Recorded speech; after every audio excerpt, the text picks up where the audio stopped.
So now that we've seen what an example of a piecewise function looks like in this example, now we are going to practice graphing one in example 1.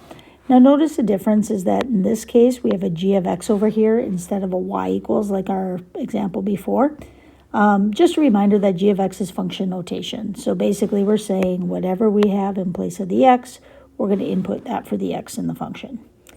Okay, now that we understand that, we're going to take a look at the two separate pieces. So first, I have a 4x minus 3, but the key is that they're saying we are only graphing that if x is greater than 3. Okay, notice that the other part I'm going to graph if x is less than or equal to 3, which tells me that that fence we're going to draw is a vertical line at x equals 3. So 1, 2, 3. We can draw a dotted line in. Just draw it in lightly. You can leave that on your graph. Okay.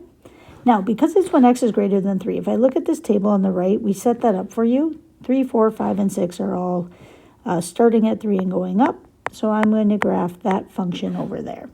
You would typically have to make your own tables. Now, when I go to figure out what the output is when the input is 3, I would just do 4 times 3 minus 3. So we're just plugging it in. 12 minus 3 is 9. So when x is 3, y is 9. Now, one thing to note, because it is just greater than 3, when I plot this ordered pair, I'm going to use an open circle, not a filled-in dot. Because remember, an open circle means that it reaches it but doesn't quite touch it. Okay, then I would plug in 4, my next value. 4 times 4 minus 3 would give me 13. Okay, and then I would just keep going. If I plug 5 in, I got 17. And if I plug 6 in, I got 21. Now, unfortunately, those numbers are way off the graph. So I'm only going to plot these first two. So if I go over 3 up 9, again, remember, it's important that that is an open circle. So we are going to draw it as an open circle on the graph. Over 4 up 13 would be somewhere way up here. Okay, and the other two would be way off. Now, I do only need 2 points to draw a line. So since those both make a line, I draw it with an arrow on just the other end.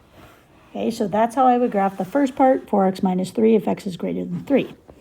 But I'm not done yet. Now I need to graph the left side, in this case, as 5x plus 2, and that's if x is less than or equal to 3.